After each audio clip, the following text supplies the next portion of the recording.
Welcome to Our Girl Relationships. We talk about the problems people face in their day-to-day lives. Let's start with the video. My best friend Ian, his ex, Victoria, and I have known each other most of our lives. Victoria and I were never particularly close, but I knew she and I shared a couple of classes all throughout our school years. The most I got to know about her wasn't through any personal one-on-one interaction, though.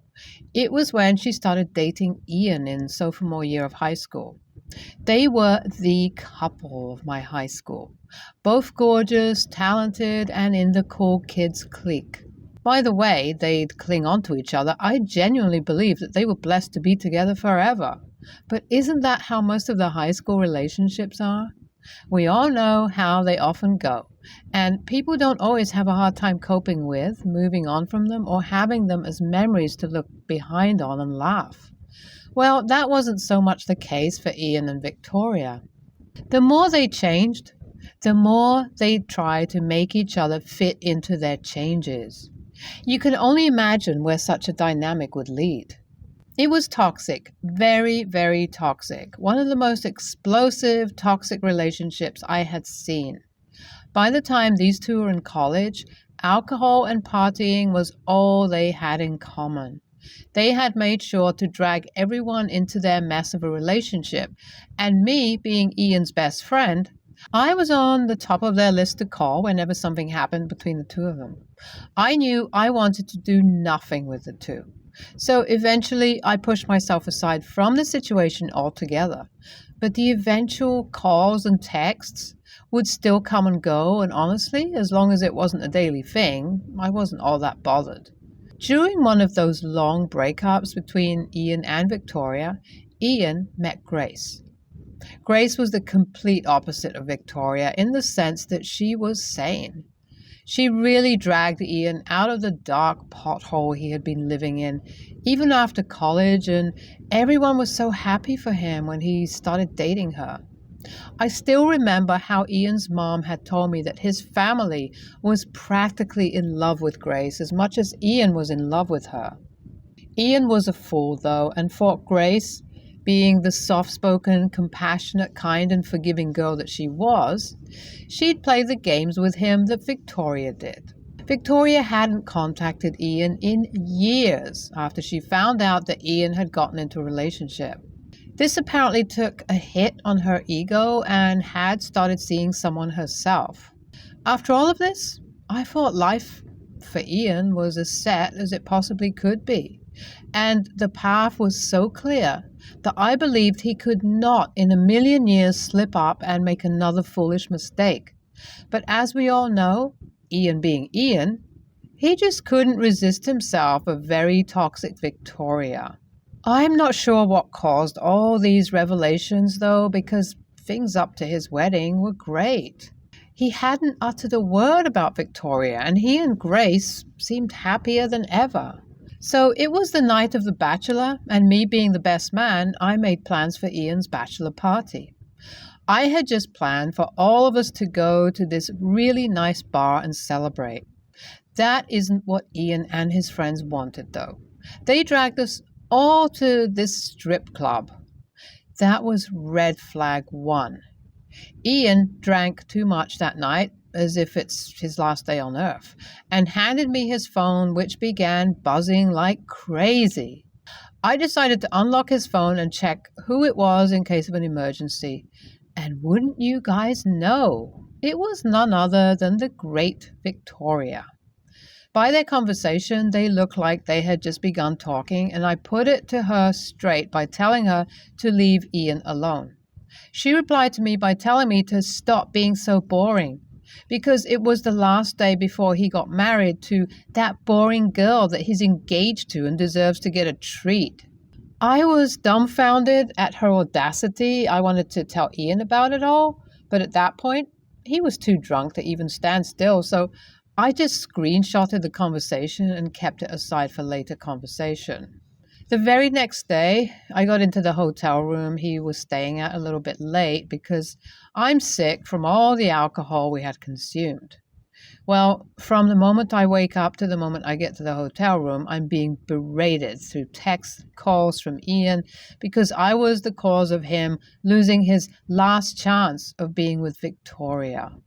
I was dumbfounded, and I told Ian just how disappointed I was in him as we slowly made our way to the wedding hall. It was a very tough moment for me. I wanted to tell all of it to Grace because I had realized she did not deserve to be with a scum like Ian. I called her, texted her, and tried to get in contact with her in so many ways possible, but it was of no avail. I was heartbroken for Grace, but who knew? She was behind the curtains doing God's work. We get to the marriage hall and everything is set to begin. Ian is giving me this death stare all throughout while we're waiting for Grace to come out with her wedding party. 5 minutes, 10 minutes, 20 minutes. We hear nothing. We start to call her, and eventually, after a whopping hour, she's outside. Not walking down the aisle, though, but in her wedding dress looking as gorgeous as ever. She gets a mic with her, and she's loud and proud as she announces that the wedding is off. I'm shocked. Everyone is shocked.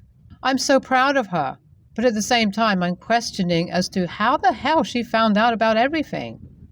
Everyone starts to make a fuss. Ian begins pulling his victim card, and I see Ian's parents start to lean towards taking Ian's side. Grace started to get nervous, and I just know I have to get there to support her. So I grab her mic and announce everything that has happened ever since yesterday. I even go as far as airdropping the screenshots that I took and the screenshots of the conversations between Ian and I. Saying that everyone was fuming would be an understatement. Everyone started giving Ian shit, and Grace just left the venue with her wedding party. To my utter shock, she didn't return to the house Ian and her shared, but left the city altogether. It really seems like she knew about all this for a while, and it was something that happened last night that sort of broke the camel's back for her. I don't blame her an inch, though, because a douchebag like Ian truly does not deserve her. The thing I'm really here for is for advice on what to do and if what I had done at the wedding was right. Ian's parents are all on Grace's side, but they also blame me for getting in the business of both of them because a lot of Ian's colleagues and clients were at the wedding and he's having a very hard time doing damage control. The good feeling of helping Grace has worn out, and now the guilt is taking over. I don't know what to do. AITA? Today is the day that I feel like Ian and my friendship is officially over. Ian showed up to my house drunk and began banging on the door. When I wouldn't answer, he smashed one of my windows. I got out and tried to have his friend take him away. They refused to do anything, telling me that I deserve it for apparently trying to steal Grace from him. My reaction was the same as all of you guys reading this. Absolute shock. I knew a bunch of drunks would do absolutely nothing to fix this situation, so I took matters into my own hands and called the cops.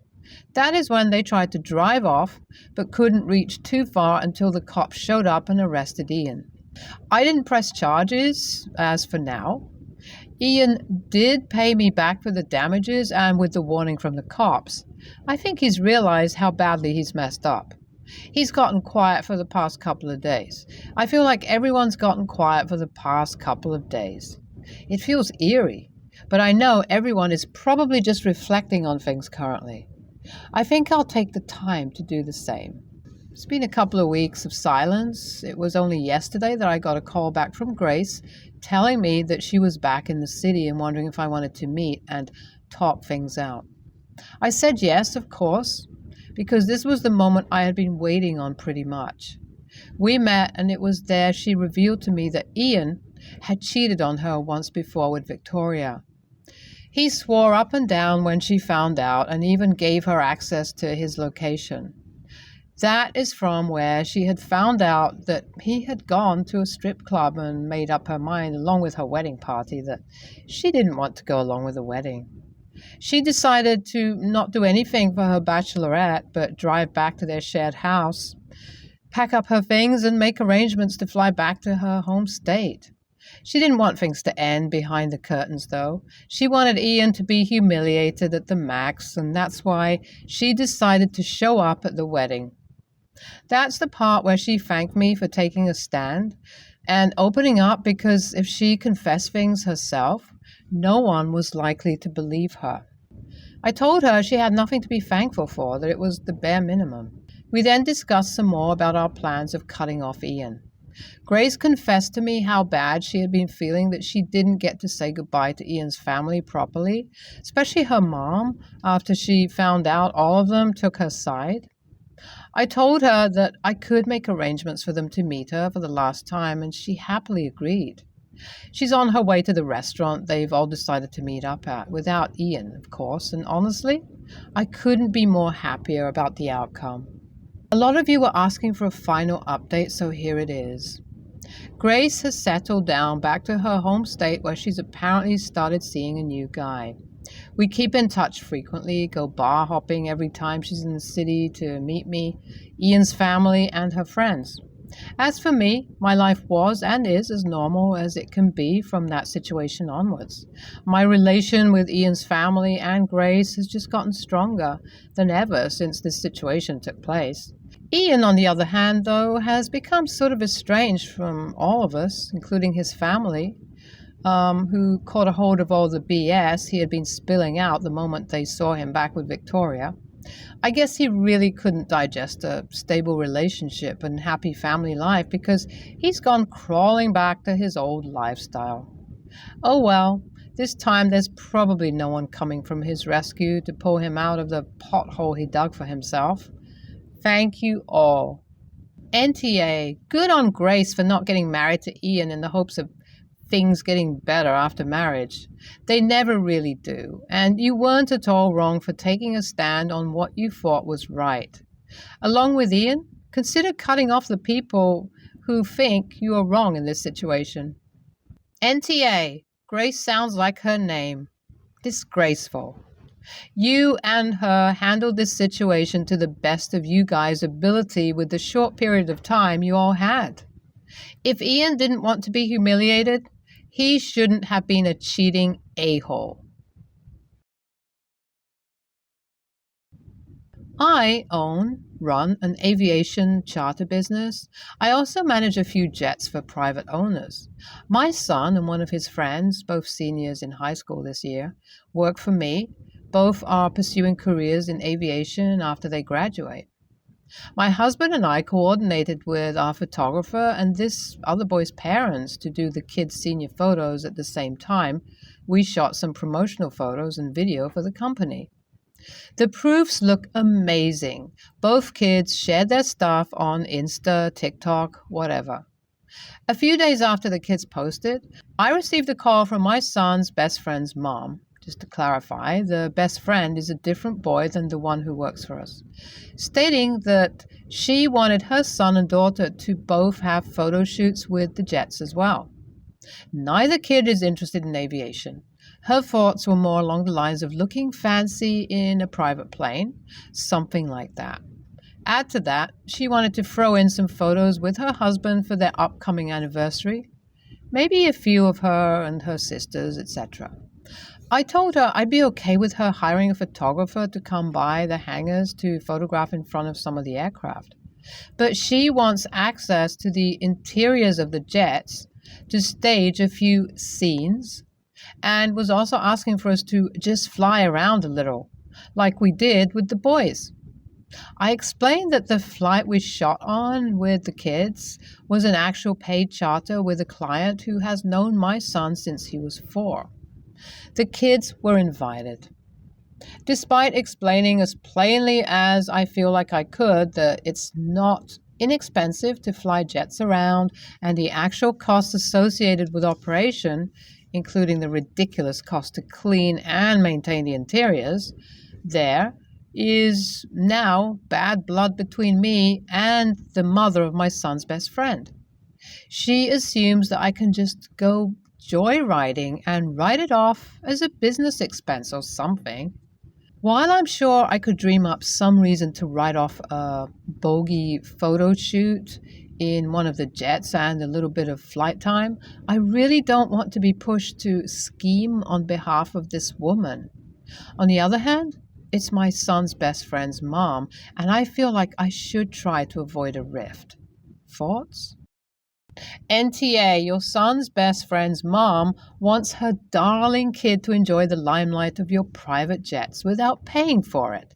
He has had no interest in aviation until he missed a photo shoot, and they either don't realize the cost involved in flying around a little, or just don't care about putting you out. Your offer for her to hire a photographer and come by the hangar for an outside photo shoot is a kind offer, but the mom didn't think it enough. She feels entitled to what others received, while she should not be. While it is nice of you to try and avoid a rift with the mom, you have tried. She is the one causing the issues. You made an offer. She refused. Do not give in. After graduation, your son may find a new best friend in college. You are not always going to hit it off and see eye to eye with the parents of your children's friends. One final thought. Maybe you could prepare an invoice for the mom for a charter flight, photo shoot, at the commercial rate and let her see how much it costs. And if she really wants it, she can pay.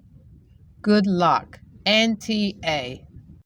NTA, if she won't drop the issue, suggest she pays for a chartered flight. Add an extra charge for being allowed to take professional photos from the passenger area while in flight. Then she can take as many pictures as she'd like if she's willing to cough up the money for the, I'm assuming, very expensive price tag.